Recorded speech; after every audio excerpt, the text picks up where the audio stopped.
Hey everybody, welcome to Ron Line Report. Great guest today. You might know him as the older brother of David Baye, my former coworker at MD and the MC of the Arnold Classic.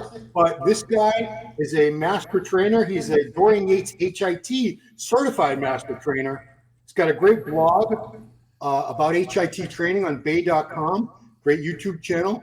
And I am someone who can talk about training all damn day. I don't really care to talk about drugs and nutrition. So Drew Baye, I'm so happy to get you on because I know you have that passion about training. Give us a little background of how you got into bodybuilding originally.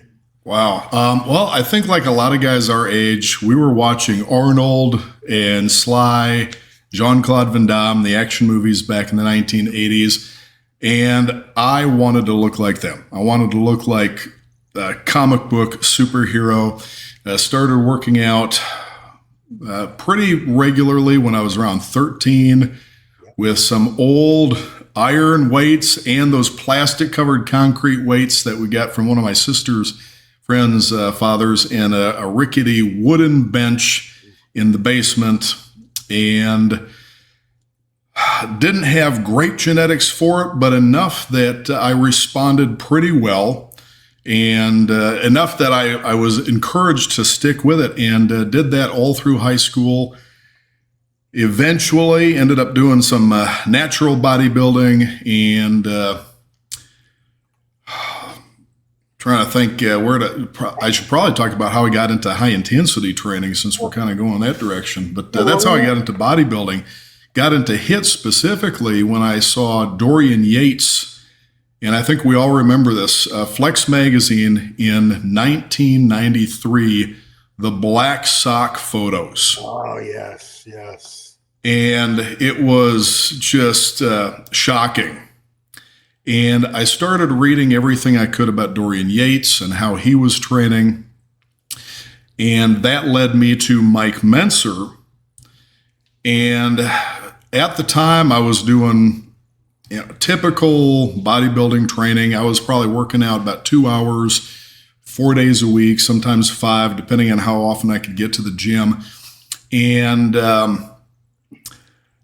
man, I was burnt out on it, and I was not gaining size, and started reading Mike Mentzer's articles. Dorian stuff led me to Mike Mentzer, and I decided to give it a try. Why not? And I cut way back, actually cut down to an upper-lower split from one of Mike's articles twice weekly, and ended up blowing up. I went from the low 150s to the low 180s. Wow. Within about 6 months. Now, a little bit of that was muscle memory from before. I'd gained a lot of, I was up to maybe the mid 160s in high school at 5'8", not terrible for a natural in relatively lean condition. Thought I was going to go to the Marines after high school, so I spent a lot of time running during the summer and not eating as much as I should have. Went down to about 150 or so. But I was not building muscle back from there. I've got no hearing in my right ear. They couldn't give me a waiver, so ended up not being able to go. Got into college as soon as I could. Got back into lifting, dropped the running, but just couldn't seem to put the weight back on until I had started doing HIIT, and I just blew up from there. So I regained that about roughly 15 pounds that I lost, and then another 15 pounds on top of that. And people in the gym noticed. They started asking what I was doing, started training a few people, and got in a little bit of trouble because I was not a trainer. I was going and meeting people to train them at gyms that I was not employed by, and was told I was not allowed to do that. And a Gold's Gym had just opened up near the college. Actually, it was a family gym, but they became a Gold's Gym franchise. And I thought, it's right down the road from the college. I'm going to go there. I'm going to get an actual staff training job so I can keep doing this and not get in any trouble. And I went in, and I remember talking with the owner and expecting that there was going to be a little bit of a confrontation when I told him how I trained people, because it was a little controversial still what Mike was doing, very different than typical multi-set, more frequent bodybuilding training. And as soon as he asked me what I was doing, and I told him that I was doing Mike Mentzer style, heavy duty HIIT training. And he said, I'm going to stop you right there. And I thought, shit, that's it. I'm going to be shown the door. And he says, I'm a client of Mike Mentzer's. That's exactly what we do here. Wow. And so that was really how it got started. Working for him, a guy named Mike Moran up at Gold's Gym in Green Bay, Wisconsin. And he introduced me to Mike Mentzer. We'd do monthly phone calls. They let me sit in. We'd do a conference call. And then in early 1996, I moved down here to work with a guy named Ken Hutchins, who used to work for Arthur Jones at Nautilus, starting in the late 1970s, all the way until just before Arthur sold the company. And it just, I just got lucky between, staying in contact with Mike Mentzer and then through Ken Hutchins, got to meet and spend a lot of time with everybody involved in high intensity training down here. Arthur started the company over in Lake Helen, Florida, and it was based out of DeLand. And a lot of the old HIIT guys are still in the area. El Darden is not too far from here in Celebration. Jim Flanagan, who was Arthur's general manager at Nautilus after Ed Farnham, and who was a speaker for Nautilus. You see him in a lot of the older Nautilus videos. He's over here, not too far from where I live, actually. Jim Flanagan introduced me to Arthur Jones, and so was able to talk with him a lot, mostly phone conversations, but actually got to go and visit Arthur at his home in Ocala a few times. And I just kind of fell into this. It was all just perfect timing and coincidences, and I've been doing this now for, that was 94 that I started working for Mike Moran at Gold's up in Green Bay. So it's been a little over 30 years now. And it was 2 years ago, it was October of 2023, that I got to meet and finally meet and train with Dorian Yates. He was doing the DY HIIT Master Trainer course at the Kissimmee Muscle Gym near Orlando. And when I found out that he was going to be here, I signed up right away. And it was just an incredible experience. And man, if anybody out there has the opportunity to go through the course, I cannot recommend it enough. You will learn what it really means to exercise intensely. Yeah. The workouts were absolutely brutal. So yeah, it's coincidence that I actually posted a picture from when I only got to train with Dorian twice, once in New Jersey and once in Birmingham. But man, still very, very memorable workouts. And he wanted to let me know, because you're a DHIT master trainer. There's one camp coming up in September. Not sure where. You can find it on the website. But he's got one spot left, guys. I think it might be in Marbella, Spain, if I remember correctly. So have you been to Marbella?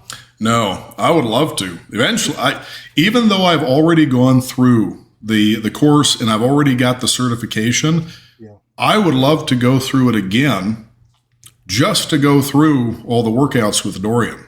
So it was an experience. I don't think that there's anything that I could say that would really do it justice. It is, I don't think my legs worked properly for almost 2 weeks after the final workout. We went through, so it was 4 days in a row. And normally with the HIIT workouts, even with enhanced trainees, you would not do that many of those workouts on consecutive days. But because of the schedule and time constraints, we did. And the last one was the leg workout. We followed the same workouts that he was doing in the later 90s. It was a back workout for the first day. The second was chest and triceps. Chest and biceps. Then it was shoulders and triceps. Then the last one was legs. And something else that Dorian had us doing, that he said normally he would have people do things like forced reps and rest pause after failure and finishing negatives sparingly, that it wasn't something that you wanted to do every workout and every exercise, but he was going to have us do them every workout and every exercise so that we could experience how he liked to have people do them, how he taught them, as well as and see how they were instructed, because we had a group of people, so we weren't just learning how to do the stuff. Of course, with an instructor program, you also have to learn how to teach other people to do it. So 4 workouts in a row, all with rest pause or forced negatives after failure, and forced reps, and it was absolutely brutal. But you're sitting there doing these exercises, and there's Dorian Yates. I'm sorry, my dogs are getting excited over something. And there's Dorian Yates. So you don't want to hold anything back at all. So it was pretty intense. Man, yeah. I mean, like I did that in 2010. And I was there for that Body Power Expo. It was actually the second year. It was a much smaller expo back then. But Dorian, I took a red-eye flight from New Jersey, over to the UK. Trained with him early in the like 10 in the morning, and then my legs were sore for probably about 8 days. It was there. I mean, wow. Anyone who's had the privilege I'd call it a privilege, of training with under Dorian tutelage can say a 30-minute workout for what he puts you through is tougher than any 2 or 3 hour workout you would ever do on your own. Yeah, I don't think a lot of people realize how much harder these kind of workouts are. I know a lot of people kind of dismiss the idea of just performing one work set to failure. Yeah. But I don't think people in general perform their exercises anywhere as hard as they think they do. And it's something that, unless you've had somebody like Dorian or somebody who trains this way for a while and knows how to push people, unless you've got somebody like that pushing you through the workout, I really don't think most people have. I don't think most people train nearly as intensely as they should. And until they've actually experienced it, they've had somebody who knows push them to do this, they can't really appreciate it. And it frustrates me because I hear a lot of people saying, oh, I tried HIIT, I tried cutting back to one set and didn't get very good results doing it. Well, if you're just doing one set the way most people do one set, it's not going to work. HIIT is not one set to failure. HIIT is one properly performed set to actual failure, not to when you feel like stopping, when you can't keep going, even if somebody had a gun to your head. If you get to that point where no matter how hard you contract, you physically cannot continue positive movement in strict form, that's when you stop. If you keep contracting, and what I recommend is once you think you've gotten a momentary muscle failure, gradually try to contract harder and harder and harder without breaking form, because you don't want to injure yourself. You don't stop unless there is no positive movement at all for about 5 seconds. Wow. And I say this because some people, they get to the point where they think they've achieved momentary muscle failure, but if they really dig deep and try to contract as hard as they can, sometimes they'll find that they can. Sometimes it's really slow, but they may surprise themselves and find out they can perform 1, maybe even 2 more repetitions. And in fact, something that I used to do with clients when they were starting out is if I suspected that they were holding anything back or that they could push themselves a little bit harder, I would tell them, I'm going to help you complete this repetition. And I would pretend to do a forced rep. I would apply just enough force that they could maybe feel that I was helping a little bit, and then I would back off and I would see if they could complete it. And if it seemed like they were able to do maybe 1 more, I'd do it again. I'd say, okay, we're going to do 1 more. And sometimes people thought there was no possible way they could get another repetition, and they ended up completing 2 more repetitions. And these are really slow, strict repetitions. So I tend to be a little more conservative with form, a little stricter than a lot of other people in high-intensity training. Part of that comes from working with Ken Hutchins. When Arthur hired him to work at Nautilus, Ken was working with Dr. James Keyes, who was running the Nautilus Orthopedic Clinic. Nautilus actually had physical therapy there when they were earlier on. And then I think later he worked with Michael Wolf there. So they had all this therapy stuff going on.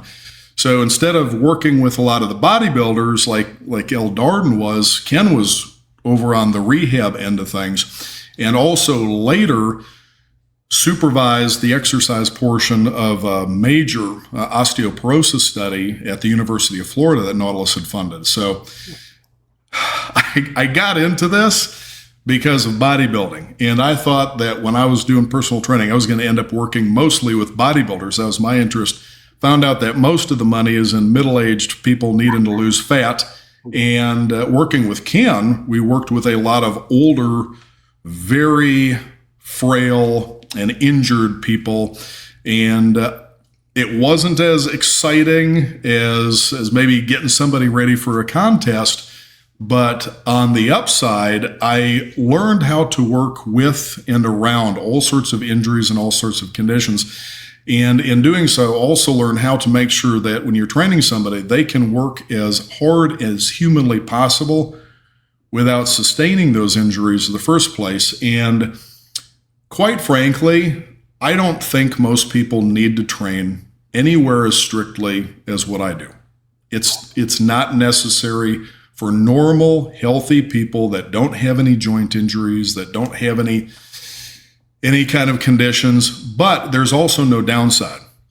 And the problem with a lot of injuries is you don't really know how much your body can withstand until you cross that limit.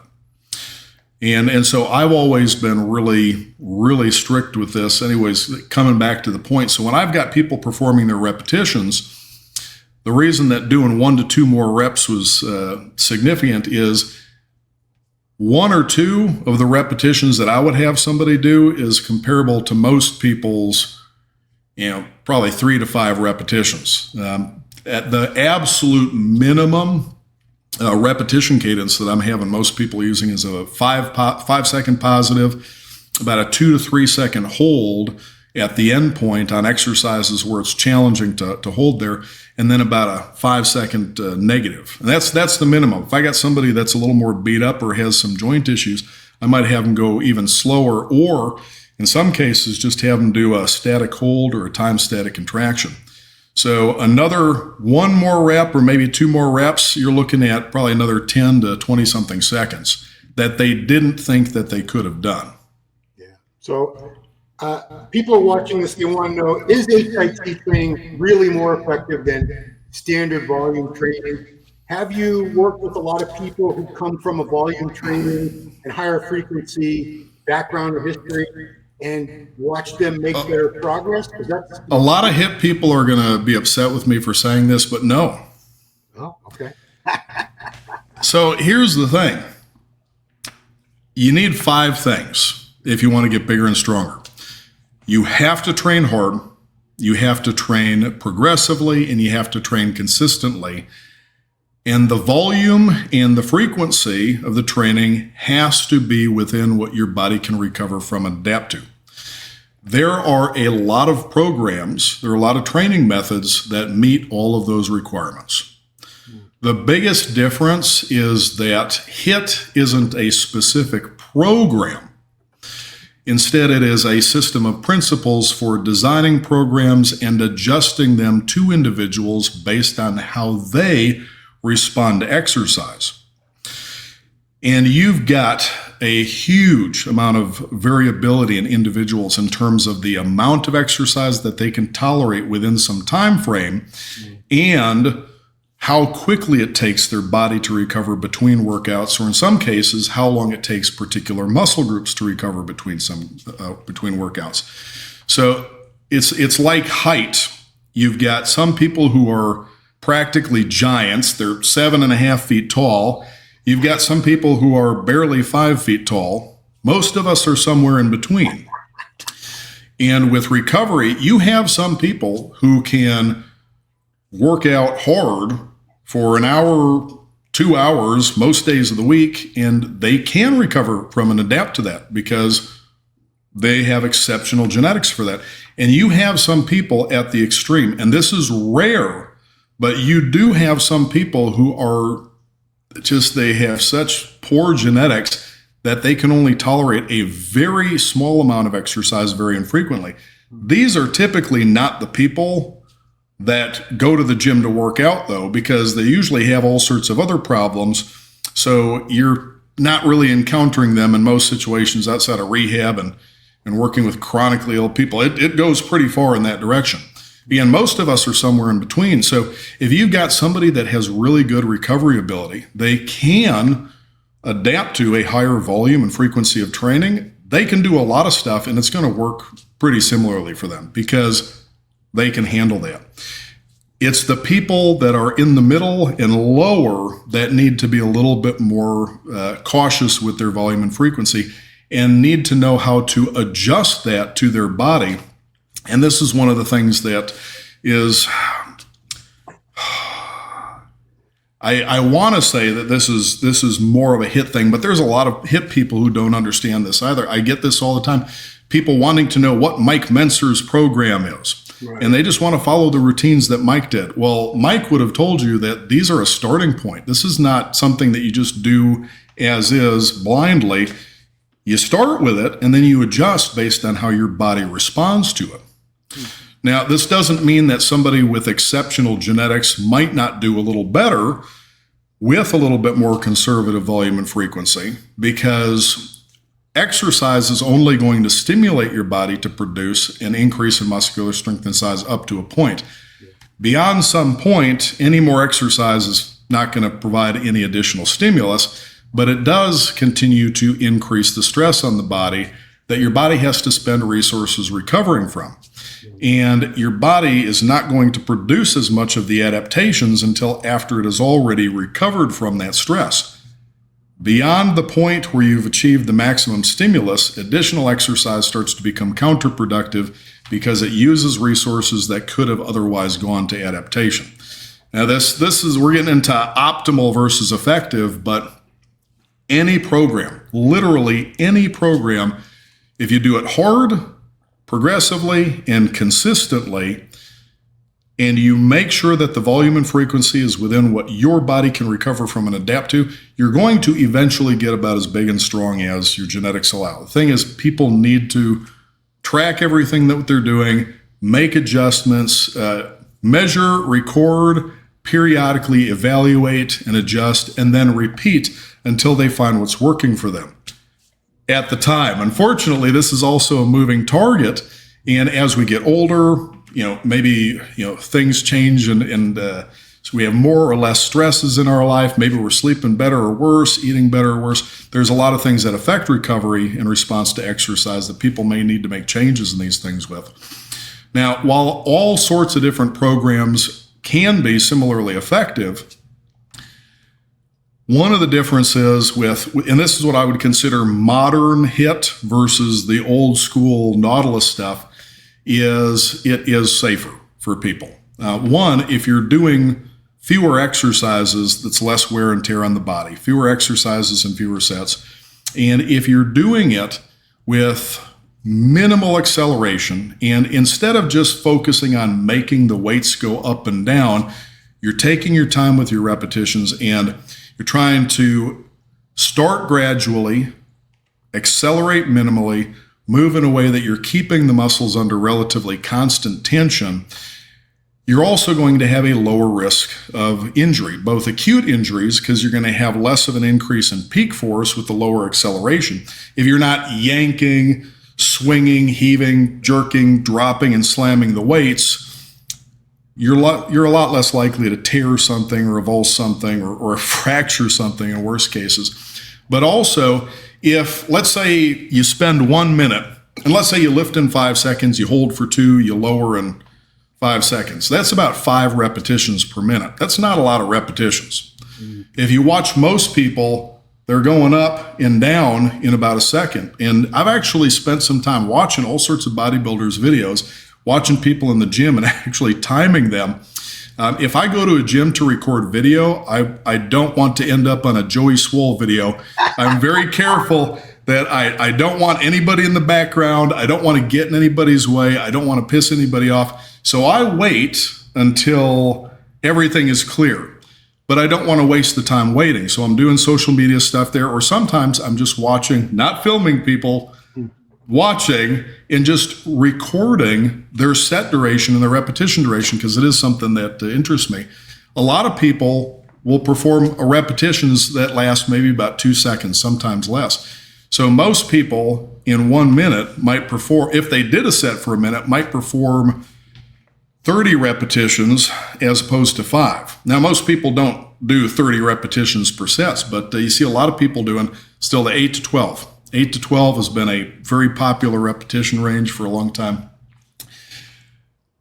That many repetitions is about twice, let's say you do 4 to 6 reps at a slower cadence, taking your time, versus 8 to 12. You're doing half the number of repetitions, but your muscles are going to be under tension for a similar or longer amount of time.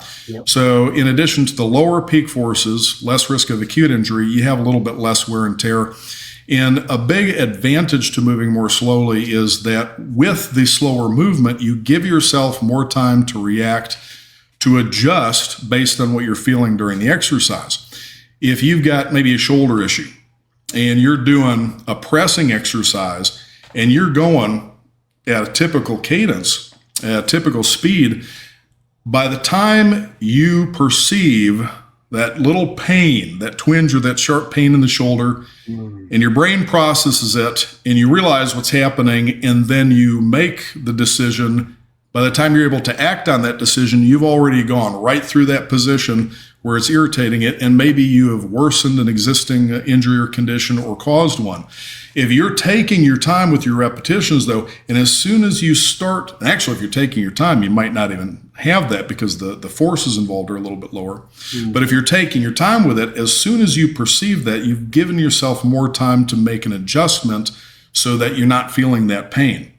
And it also goes the same with the tension. The whole point is not to do work. It's not to make weights go up and down. Making the weights go up and down is a means to an end. What we want to do when we're making the weights go up and down is use that weight to create tension in the muscles we're targeting, to recruit and then have all of the motor units, all the fibers in those muscles under tension. And it seems to be at the fiber level that this is most important. So when we're doing an exercise, we want to make sure that the tension is on the muscles we're targeting and not going everywhere else. If you are moving more slowly, it is easier for you to focus on the tension that you are feeling in the muscles that you're targeting, and also to be aware of what you're feeling in other parts of the body. So if you start to feel a reduction in the tension in the muscles that you're trying to target with the exercise, and you're moving slowly enough, you're able to adjust to get the tension back where you want it. And a lot of times it is a matter of positioning. And if you're feeling tension or discomfort outside of the muscles you're targeting, maybe something in the joints that are involved or other muscles or other body parts that are required for stabilization, start feeling a little bit, something is off somewhere else, also gives you the ability to adjust. And recently, actually about 2 years ago, there was a study that was done by James Steele, James Fisher, I think Wayne Westcott.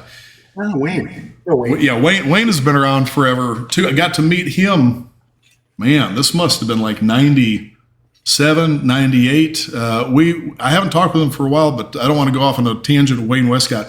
Super nice guy. He actually came in and visited us at Ken Hutchins' facility a while back. Got a bunch of his books here. Anyway, super nice guy, but I'm going off on a tangent. Sorry, all of this is so connected. So with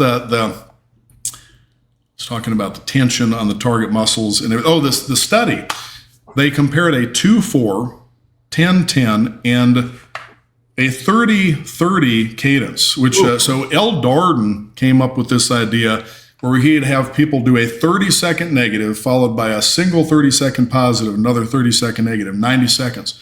So they compared that and the 10-10, 10 seconds up, 10 seconds down, and the old Nautilus 2-4 protocol. They had everybody use enough weight that they were achieving momentary muscle failure in a similar time frame, about 60 to 90 seconds. And they found that there was no difference in strength and size over that time. And this is important to mention because they matched time. They didn't match repetitions. There have been a bunch of studies going back at least to the mid-90s comparing the effectiveness of different repetition cadences, but most of them compared the different cadences with the same reps. They were thinking about mechanical work instead of thinking about time to failure, which is a better way to standardize it if you're comparing duration. Because if you take somebody that's lifting in a second and lowering in a second and have somebody else do the same number of repetitions with a 5-5 or 10-10 or definitely not a 30-30 cadence, they're going to have to, it's going to take forever. They're going to have to reduce the weight way too much. And I've had people see videos that I've done where I've just done a few repetitions and they ask, how long do your workouts take? 3 hours? No, the workouts typically take about 20 to 30 minutes. Ooh. If you reduce the speed of your repetitions, you don't do the same number of reps. If you double the duration of the rep, you have to have the rep count because you don't want to have your sets take that long. People get the idea that if you slow down, you got to go super light. You don't have to go light. You need to reduce the number of repetitions proportional to the increase in duration. Otherwise, your sets end up being way too long. And instead of doing strength training, you're just doing cardio with weights. I should be careful about that. Technically, if you do weights correctly, it is the best cardio. But that's, I don't know if we want to even get into that. But something else that a lot of people don't realize about this is the amount of force that your muscles produce when they are contracting positively varies with the contraction velocity. Most people know that you're stronger lowering a weight than lifting a weight. You get your positive strength, your static strength, and your negative strength. What they don't know is that your positive strength is not a fixed amount. Your positive strength gets higher as your positive contraction speed gets slower. This is why the reps get slower as we approach momentary muscle failure. Everybody who's actually performed their exercises to momentary muscle failure on a consistent basis has noticed this. Your rep speed isn't the same rep after rep after rep. There comes a point where it starts to slow down a lot. Well, if you start by moving more slowly, your positive force, the force that your muscles can contract with positively is higher, which means that you have a smaller difference between your positive and negative strength. Now, the negative strength doesn't, I don't know why, differences in how the cross bridges function, but the negative strength doesn't appear to vary, or at least not significantly with different negative speed, but the positive does. So if your positive speed is relatively fast, this might be your positive strength, and then this is your negative strength. But so what ends up happening is you're limited by how much weight you can lift during the positive unless you got somebody helping you with it. So when you do the negative, you're partially underloaded. Most people have noticed, if they're not going so fast that they don't, most people notice it's easier to lower a weight than to lift a weight. But if you slow your positive speed down, the force you can produce during the positive increases. So now the difference between your positive and your negative strength is even smaller. So the negative becomes a little bit more challenging if you move a little bit more slowly when you are doing the positive. Anyways, I could go on and on about this, but what I would recommend just as a practical guideline for most people is to move at least slowly enough that you can do three things. One, you want to be able to start in reverse direction with relatively low acceleration so that you reduce the peak forces, reduce your risk of injury, and also so that there's not a lot of momentum, so that instead of having the tension go way up and then drop off before it levels out, you have relatively constant tension on all the muscles you're targeting over the full range of motion. Go at least slowly enough that you're able to focus on the tension in the target muscles and that you give yourself some time to be able to adjust your body's position and your path of movement and your range of motion based on how you're feeling. There's a lot of exercises, especially with free weights, where you're not challenged over the entire range of motion. And there are portions of the range of motion that are just a complete waste of time. A good example is a dumbbell lateral raise. The first third of a dumbbell lateral raise, the resistance is so low that there's almost no point to spending any time there. When you're lowering, if you're taking your time on the way down, if you pay attention to what you're feeling in your delts, there's a point where it starts to feel like the tension drops off even faster. As soon as you start feeling that tension going, you don't feel like you're being challenged. Reverse direction. Don't spend time in parts of the range of motion where you're not challenging the target muscles. And this would be an example of what I would consider a relatively controlled cadence.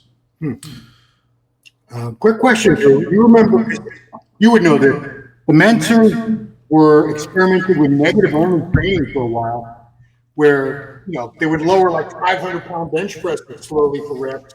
They didn't do any of the lifting. They would have a guy on each side of the barbell for the squat, for the bench press, whatever, because studies had shown that the eccentric part of the rep produced far more strength increases. We thought so. We thought so for a long time, and within the last decade or so, there have been a bunch of studies, and I don't have any that I could pull out of the top of my head, but if you want, I will go and get everything later on if you want to post links and post citations. It used to be believed, and I still get this from a lot of HIIT people, that the microtrauma, the damage to the muscle fibers that occurred during exercise, was the primary stimulus for growth. You hear people say you got to tear down the muscles so your body can build them back up and then grow. And it turns out that the primary stimulus for growth is not the damage, it is the tension. As long as you've got the tension, the damage doesn't make a difference. And there were some studies showing that if you compared more damaging and less damaging protocols, there was no difference in the strength or hypertrophy. If the damage was the primary stimulus, then you would expect it. Now, it might play a role, but it is probably the case that beyond some low level, I needed to put on some more size for this year, so that's all. I got a couple more pounds. Tamara Vaughn, she's going to the Masters Olympia next week. She is phenomenal. Oh, wow. She's a fitness Olympian. I've seen her. I don't want to go off on too many tangents, but fitness is probably one of my favorite divisions. I enjoy watching them almost as much as I do the Classic and the Open. The routines are just phenomenal. Anyways, she's going to the Olympia next week. So it's just to interrupt for a second. I believe they're the only ones that no one can argue that they are athletes. Oh, absolutely. They are indisputably athletes. I know a lot of people say bodybuilding is here's the thing though.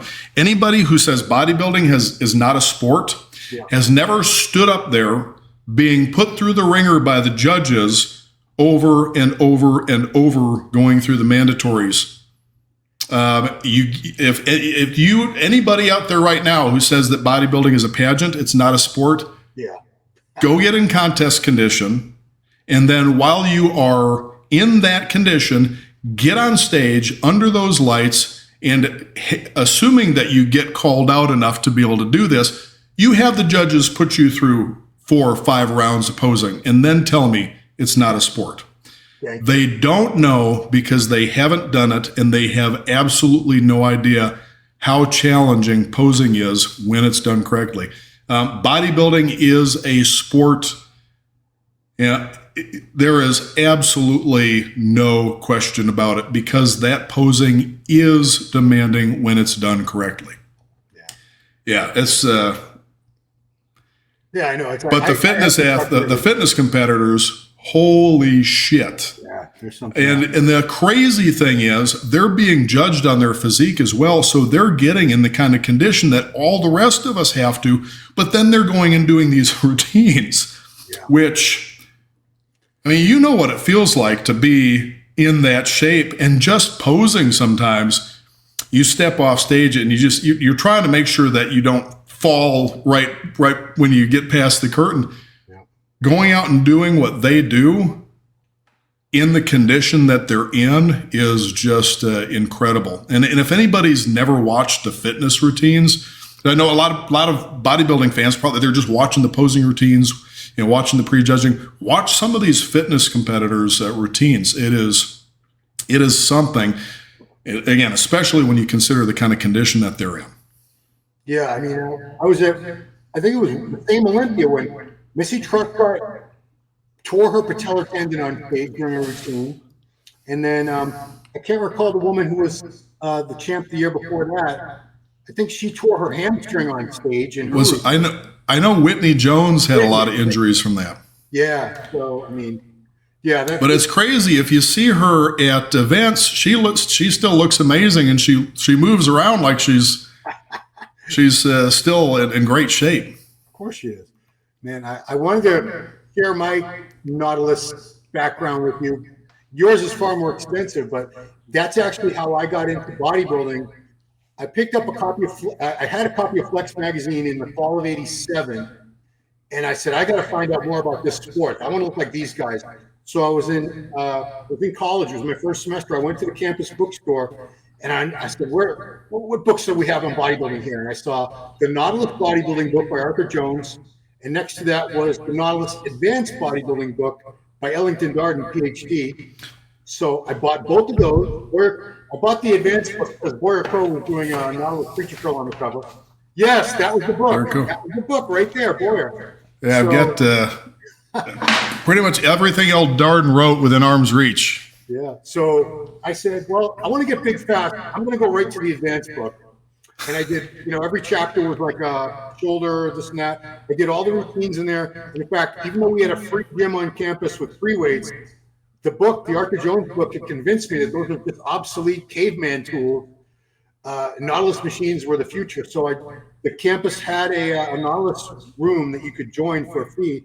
I joined that, did the workouts, started getting bigger and stronger. And at the end of the following summer, before I started my next year of college, I sent a letter to Ellington because there was an address at the end for Florida to land Florida Nautilus headquarters. I think he was the CEO of the company at the time.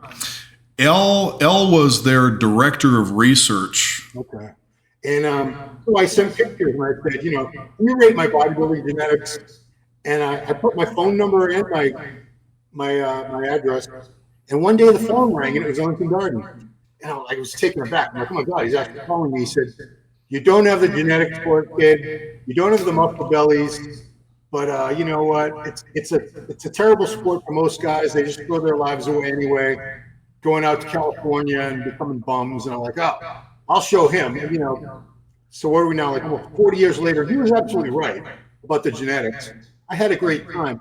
I guess the point is I kept training that style for it was about a 2-year period, and I made great gains. And the only reason I stopped was I had started competing, and I went to the head judge the day after I got 5th place in a teenage show, and I was really upset.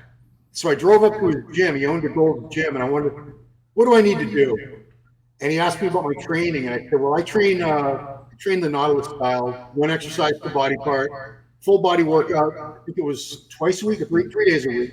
He says, well, your training's all wrong. You need to start training like a real bodybuilder. 5, 6 exercises per body part, 4 or 5 working sets. You got to train 6 days a week. So I started doing that. And to this day, I wonder if my joint would be in better shape now. I mean, I just had a shoulder replacement 4 weeks ago. Might have, and here's the thing though. And this is also something that actually frustrates me with a lot of hit people. There's a lot of hit people who are stuck in the 70s and 80s. And we've learned a lot since then. And a lot of HIIT people think if it comes from anywhere outside of HIIT, don't pay any attention to it. But 3 full body workouts per week done this way is excessive for people. If somebody wanted to do full body workouts in this style, I wouldn't have them do it more than twice weekly. I would rather have people do, and if they want to train more frequently, upper, lower, alternating. So Monday, Wednesday, Friday, upper body, upper body. Next week, lower, upper, lower. And that's similar to how Mike trained for the 1980 Mr. Olympia. Or push-pull legs. Yeah. Or if you've got somebody, because sometimes people can handle a certain volume of exercise within a week, but individual muscle groups may take longer to respond, in which case maybe even split it up 4 ways. And a big part of the problem too with the frequency of workouts and the frequency per muscle group is you also have to consider where the advice is coming from, because there is a massive difference in what you can handle, what you can recover from and adapt to, even on a moderate cycle, compared to what a genetically average natural trainee can do, which I think is a big part of the problem. You can't train like an enhanced bodybuilder if you are not enhanced and you don't have their genetics. But again, there's 5 things. Everybody has to have those 5 things: hard, progressively, consistently. Part of training consistently is not getting injured, which is part of the reason I put so much emphasis on form. But then where a lot of people get tripped up is that volume and frequency. It doesn't matter who you are. There's only so much exercise that your body can recover from and adapt to within some time. And different people's muscle groups require a different amount of time between workouts to be able to recover. So you take somebody like Jay Cutler, who is training twice daily, 6 days, I think 6 days a week, or, oh man, I know he's probably changed things. I know Ronnie did the same thing for years and years and years. But if I remember, Jay was doing twice daily workouts, 6 days a week. Here's the thing.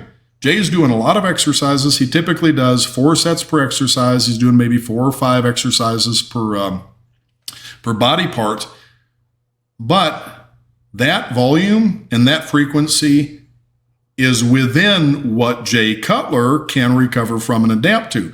The fact that he got as big and as muscular as he did says that he wasn't overtraining. Yeah. But what constitutes overtraining for somebody like that is going to be way higher. Yeah, Jay was. He's still huge. Yeah, he's my age. I think he might be just a few months older. Yeah. And if you run into him at events, his arms still stretch his sleeves. The guy is just unreal. But Jay trained hard, progressively, and consistently with a volume and frequency that he could recover from and adapt to. But if you take the average person who is not enhanced and you have them try to do the same workouts, they're going to very quickly overtrain. And this is why keeping track is so important. If people are not recording everything that they do and evaluating how their bodies are responding to it, then they can't really adjust what they're doing over time. If you've got these records, let's say you're doing something and you get a particular result and you're not happy with it. Pick one thing and change it. And then after, another maybe 2-3 months, compare what your results were in that time frame and see if the change either improved your results or maybe it made them worse or maybe it's the same. If it's the same, then just do whichever you like best. But if you got better results, then that change was a step in the right direction. Maybe taking another step in that direction, which for a lot of people is a reduction in volume or frequency, might give them even a little bit better results. They can't know if they're not keeping track, though. And it drives me nuts when I go to gyms and I see all these people working out and they're busting their asses, but there's no workout charts. They're on their phone on Instagram, but they're not tracking things. Yeah. People have to keep track. You want to treat your workouts like a lifelong experiment. Record the data. And Dorian Yates did this. He recorded everything he did in every workout. Yep. Again, recovery and adaptive ability varies so much between individuals. You can't just take a program that worked well for somebody else and say, well, I'm going to do this, because you might not have their genetics, or you might have better genetics than them. There's probably some kid out there who is the next Ronnie Coleman, maybe. Chances are like 1 in 10 million, but maybe there is some kid out there who's the next Ronnie Coleman. If that kid just picks some random routine and does it, he's going to get great results, but it might not be as good as they could be if he was tracking and experimenting and adjusting until he found out what gave him the best results. But and speaking of volume, one more thing when it comes down to the single versus multiple sets, and this is something, again, it's probably going to upset a lot of HIIT people, but it bothers me that they haven't figured this out. HIIT people like to talk about how the HIIT workouts are low volume workouts, and what all these bodybuilders are doing are high volume workouts. It's really not. If you look at effort over time rather than just the number of repetitions performed. If you go in time, most people do in their sets. Again, most people, it's like 2 seconds per repetition. If they're doing 10 reps on average, that's about 20 seconds. If you're doing, and the old Nautilus guideline was 2-4 with maybe a 1 to 2 second pause. Yep. Arthur Jones and Mike Mentzer later reduced that for similar reasons to what I'm recommending. And there were about the last thing that Mike put in writing was 4-4, but I know people that he trained just before he passed away, and he had them moving even more slowly than that. And at the late 90s and up until he died in, I think it was June 2001, I was talking with Mike. Mike was also talking with Doug McGuff, MD, and a guy named Greg Anderson, who's up in Seattle, Washington. And we were all talking about repetition speed with him at the time, and he did change that. Anyways, if you are doing a set that lasts 20 seconds, you're doing 8 to 12 reps, about 10 reps on average, 2 seconds per rep, about 20 seconds per set. If you do 4 sets of that, that's about 80 seconds right there. Mm-hmm. A lot of people, they're 3 to 4 sets per exercise.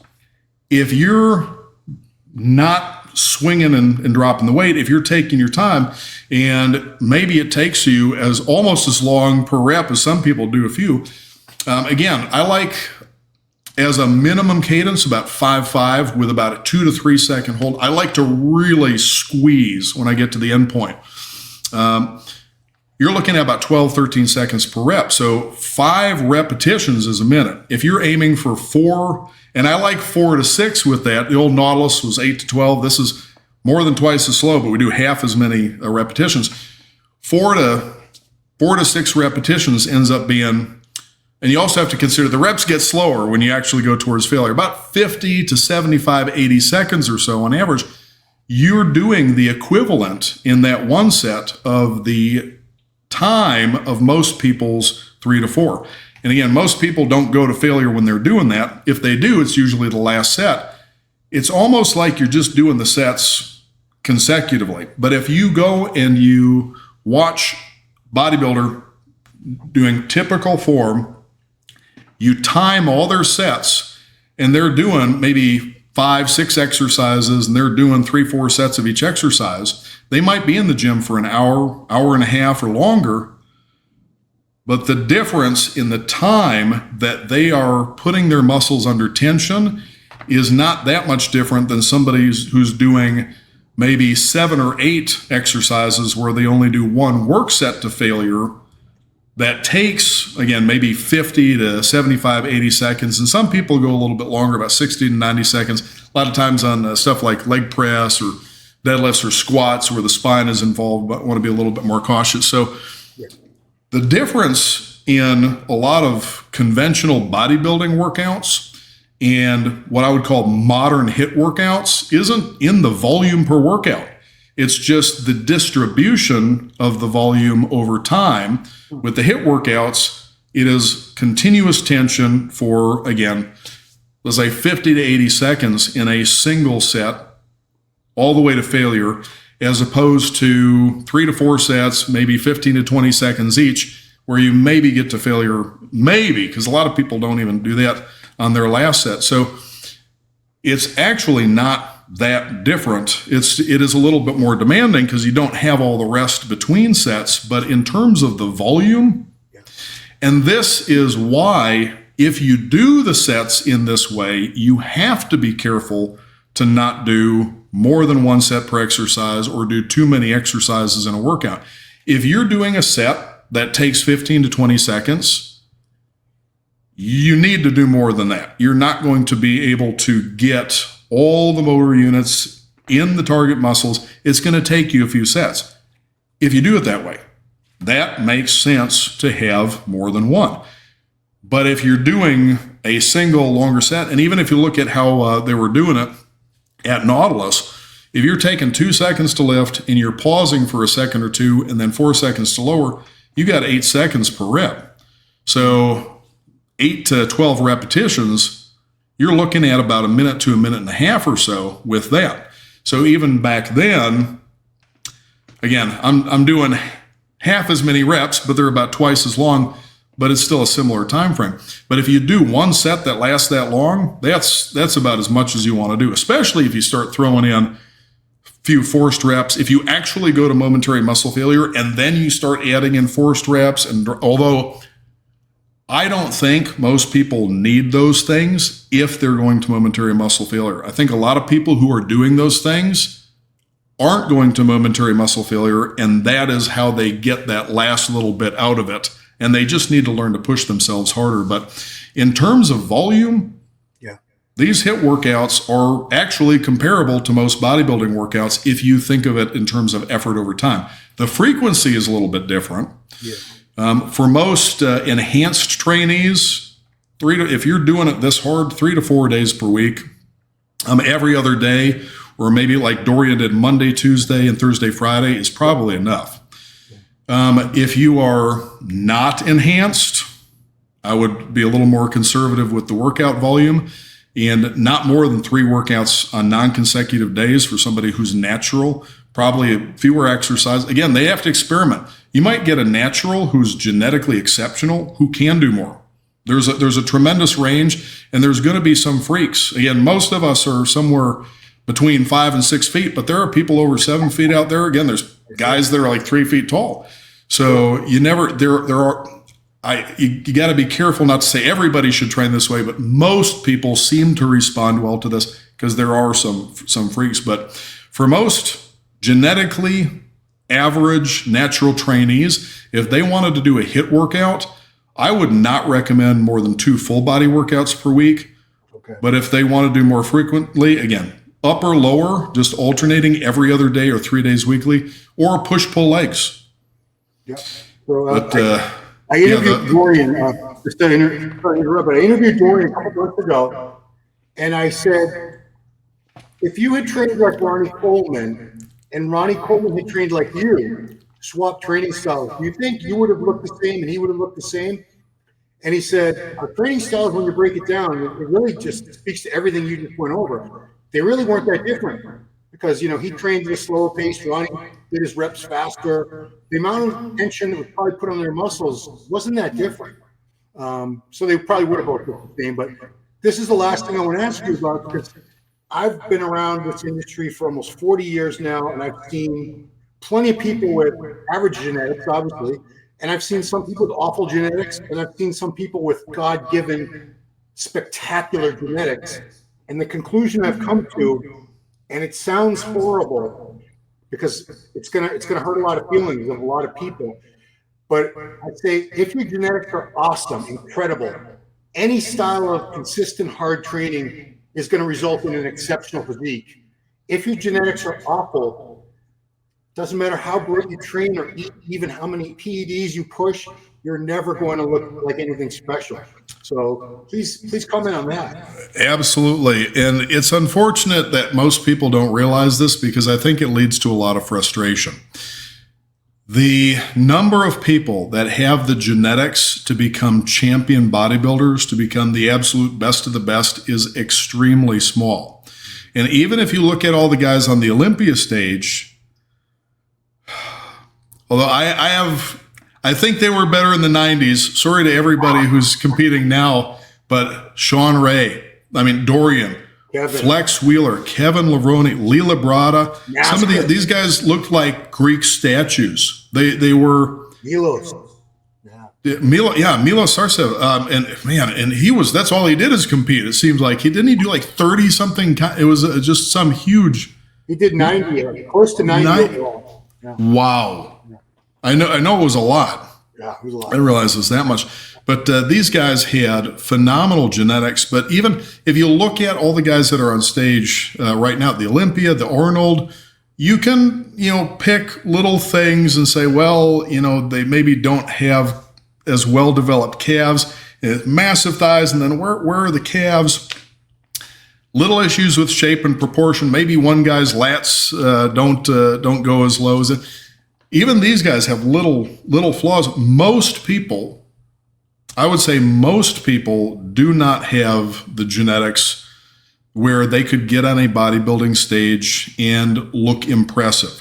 Right. And I want to be careful about how I phrase this because I would not want to discourage anybody from bodybuilding recreationally. I think it's the best thing a person can do because the vast majority of benefit in terms of overall health that we get from exercise is from strengthening.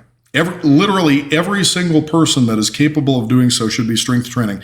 It's like brushing your teeth. It's just something responsible adults should do. If there are any adults, literally any adults who are not complete invalids, who are not working out regularly, they're being irresponsible. It is a must for your long-term health and functional ability and independence. But when it comes to competitive bodybuilding, you need to have at least a certain level. And what I would recommend people do is go to some contests and look at the people that are winning. Unless the class is only like a few people deep, and then it's not the guy. It's the guy with the least worst physique that's winning. Right. But I should say go to some national qualifiers, go to some regional contests, look at the people who are winning, and ask yourself realistically if you got in their condition, if you would be able to stand on stage with them. But I think we both have talked to people who grossly underestimated how much fat they need to lose to get into that condition too. Yeah. But here's the thing. If you have at least good enough genetics that you could get on a bodybuilding stage and look like you belong there, even if there's no way that you're ever going to go to the nationals, there's no way that you're ever going to earn your pro card, it's still a lot of fun. Yeah. Right? That's subjective. I think it's a lot of fun. I think a lot of people would enjoy it. Yep. And I would encourage anybody that has at least good enough genetics that they can get on stage and look like they belong there at the local level. If they want to try it. And if they don't have the genetics for that, there is something that they have the genetics for. If you take any body type, again, I'm assuming somebody's a normal, healthy person, and even people with disabilities have different things, activities that they can compete in too. But there is something for everybody. If bodybuilding is not for a particular individual, there is something out there that they are good at, and they just need to try different things and find that and do that instead. But for bodybuilding, I hate to say it, but yeah, you're absolutely right. Unfortunately, it does come down to genetics. And for years and years and years, we've been told anybody can look like their favorite bodybuilder as long as they take the right supplements, follow their routine, and do this and do that. But they really can't. I wish it would be awesome. But then if everybody looked around looking like pro bodybuilders, it wouldn't be special. But I would encourage anybody who has the genetics to do it to at least give it a try. I can't say enough good things about competition and what it does for you. Maybe not in those last couple of weeks of prep, but just the overall experience. And I think a lot of people would be pleasantly surprised to find out how supportive the bodybuilding community is overall.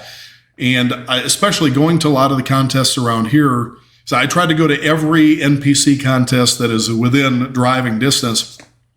The sportsmanship is like nothing I see in other sports. It is on a whole nother level. I cannot say enough good things about the Florida NPC and all the contests here. It is an amazing sport. And again, it's a sport.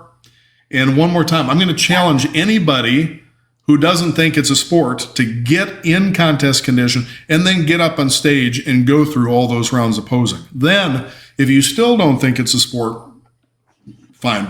But until you've done that, you haven't experienced it. Your opinion is invalid. Now, you started competing fairly late in life, am I right? I did a natural show back in 1995. Okay. And it was a disaster. I didn't know what I was doing. I over dieted and I ended up just shrinking. It was awful because at the time, I was about 182, 183 pounds in beach shape. I wasn't in contest condition. And I thought, well, I'm going to drop maybe 10, 15 pounds. I'm going to be shredded. Yeah. Didn't know what I was doing. I dieted down to like 152 pounds, I think was my stage weight. And I was stringy. I was absolutely peeled. I had cellophane thin skin, but I was stringy. Didn't know what I was doing. Posing was terrible. A week later, I weighed about 165 pounds, and I was shocked. I didn't know, and I wasn't getting a lot of advice at the time. I was absolutely shocked at what I looked like just a week later. You know what it's like? You have that pizza, you get some carbs in you, and you just blow up, and you got veins popping out everywhere. And I realized that I had screwed up. And then I moved down to Florida shortly after that and I should have gotten right into it right away, but I didn't. But what happened, if I go off on a little story real quick, is after getting married, I was not as strict with my diet for a while, and I wasn't fat, but I was not as lean as I should have been. Yeah. And David gave me a hard time about it. Which I greatly appreciate because I needed that. And he kept pushing me to get back in shape. And so before my 50th birthday, I decided, you know what, I need to do this. I've got to get back in condition. And figured I'm going to take my time. I don't want to lose any muscle. I'm at my age, I can't afford to lose any. Yeah. And started leaning down and started taking some progress photos. And David sees my progress photos and he says, you pose like a dork and you take old man selfies. So I needed to learn how to pose. Yeah. So I go to this posing clinic. I figure, you know what? I wasn't planning on competing. I figured maybe a year. Started thinking about it. Went to this posing clinic. It was over in Daytona. And I think there was a couple of them. No, it was Jacksonville. I went to a posing clinic in Jacksonville. And actually, IFBB pro Alex Pomeroy, a classic physique competitor, was the guy that worked with me up there. And I remember going in there, and I had no idea what to expect for any of these posing clinics. I'd never been to one before. We didn't have this back in the 90s. In Florida, once you get to about April or so, March, April, there's posing clinics all over the place all the time. We are spoiled here. It's great. And so my posing was terrible. I didn't know how to do anything. So we fixed that. And I started thinking, you know what, maybe I'll do a competition. Because when I was standing there, just waiting, for everything to start, Mike Mentzer, he promotes the Daytona Classic, the Monster Classic, a couple other contests, was coming around. They always do these little raffles at the posing clinics. You get wrist wraps and supplements and things. And I hadn't met him before. He asked me if I was a pro, and I don't know what I was thinking, but I blurted out, "Not yet," which right after it came out of my mouth, I'm like, why did I say that? But he pointed at me and said, "You will be." Wow. And I thought, okay, maybe I need to do this. And then a couple weeks later, I went to a posing clinic, and this is the one that was over in Daytona. And I just thought, you know what? I'm going to keep going to these. I'm going to learn, and I am going to compete next year. And this was 3 weeks before the 93 Daytona Classic.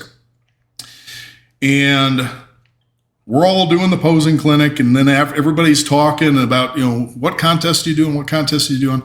And somebody asked me if I was doing the Daytona Classic, and I said, no, I need at least another year to be where I want to be before I compete.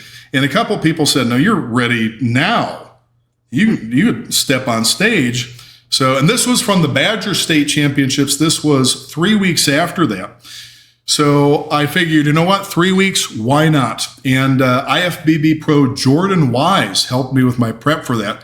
Great guy, did a phenomenal job. And I ended up winning the Masters 50 plus class at the Daytona Classic. I took second in the Masters 40 plus classic physique, 45 plus classic physique. And then I took third in Masters 35 plus, and I think I took third in the novice and true novice classes. So I got a first, a second, and a few thirds. I don't feel too bad about my second place in the Masters 45 plus classic physique because the guy who beat me ended up turning pro not too long afterwards. Yeah. So I'll take that. And then David was emceeing the Badger State Championships a couple weeks later. So he said, you know what?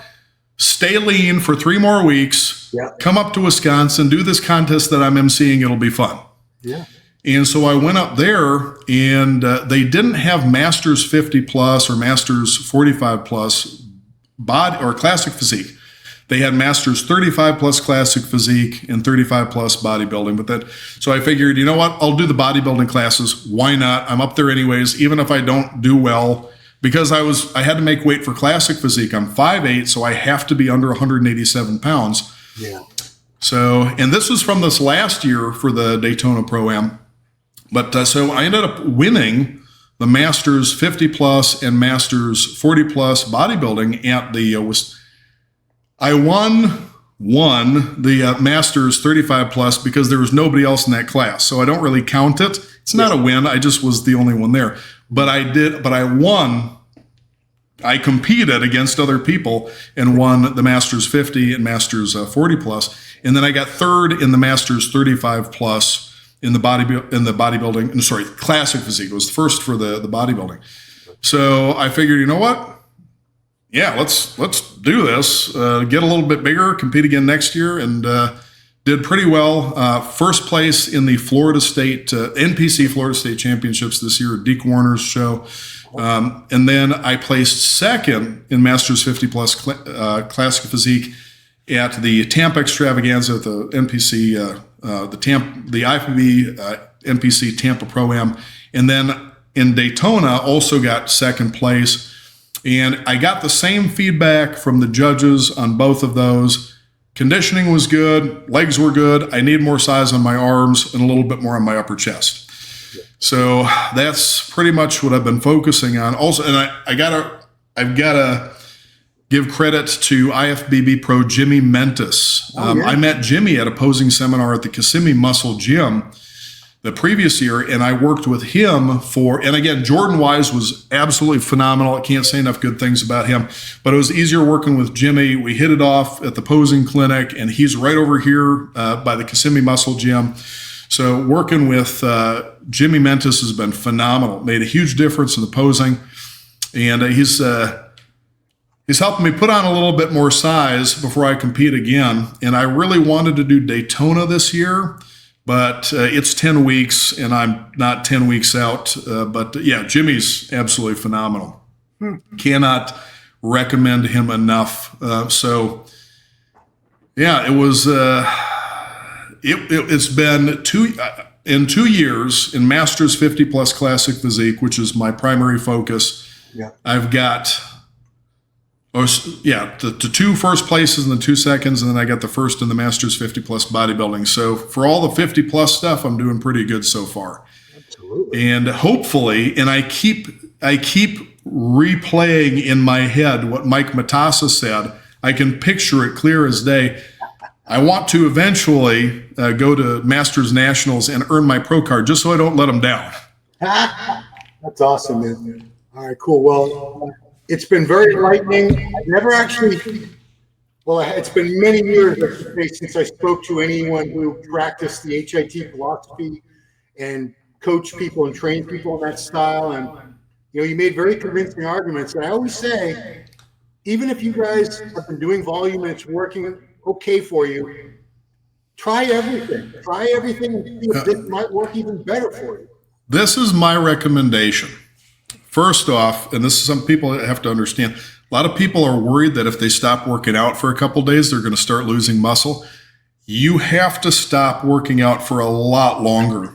As long as you're not sick, as long as you're not sedentary, as long as you're not under eating, if you stop working out, your pump will go away after a little bit, but you're not going to start losing size until you've been out for weeks. Yeah. So taking another day or two between workouts isn't going to kill you. What I would recommend for anybody that wants to try it is to just give it 3 or 4 months and see how two things. One, see how their body responds in terms of their progress. Do they build more muscle? And two, how their joints feel. Now, I know HIIT, a lot of people think, it's dangerous, you're going to hurt yourself. If you are strict with the form, and this is the problem. I don't want to go too long, so we'd end up talking for another couple hours. But if you are strict with the form, you're not going to hurt yourself doing HIIT. Now, contest prep is another thing. We know that there are certain compounds that make the tendons a little more brittle. Things like Winstrol will make you a little bit more vulnerable.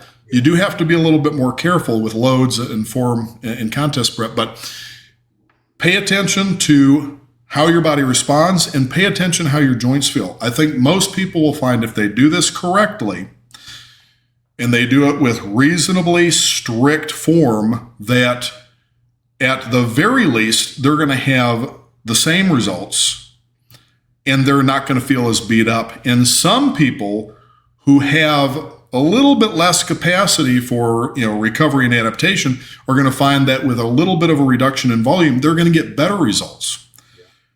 Record everything that you're doing and record how your body's responding to it, and then try this for a few months and compare. And if the results are exactly the same, that's still a plus because you're getting the same results with less time in the gym, which means you've got more time to practice your posing, which that's another time. One more thing for anybody considering competing. Posing is at least as important as your workouts and your diet. Don't just assume that you're going to know how to do it. Get somebody to coach you or go on. Kenny Wallach, Lee Labrada, Terrence Ruffin, all these guys, find all their stuff on YouTube. Watch Sean Ray's 1994 Olympia routine. Take the posing seriously. Anyways, try it for a little bit. Even if you only get the same results, then you know that this is an option for you that's a little bit more time efficient. And the time is something I think a lot of people don't really appreciate. Again, like I mentioned earlier, the volume really isn't different. A bodybuilding workout and a modern HIIT workout with a slower, more controlled cadence, the time spent with your muscles under tension is going to be about roughly identical. The difference is just usually in the frequency. Again, with enhanced trainees, 3-4 days a week. With most natural trainees, maybe 2-3. Some people, I don't like to have people train less frequently than twice weekly. If they're natural and they have such poor recovery ability that a particular body part takes longer to recover, I would just split it up more. Yeah. But yeah, I would, and if anybody wants to try just going through a HIIT workout, if they're in the Orlando area, I don't do any one-on-one training other than just, family, and it's just some relatives here. But the Kissimmee Muscle Gym has an open gym every third Sunday from 1 to 4, and I try to make it out there for all of those events. Jimmy Mentis trains there. Vince Taylor trains there. Wow. I just saw Fakri Mubarak over there. He works out there. There's a bunch of pros that work. They're all really great guys. And I try to make it out there for every third Sunday from 1 to 4. And if somebody that's watching the show wants to go through a HIIT workout, if you see me there, come and grab me. I'll be glad to answer any questions you have and put you through one. Right on.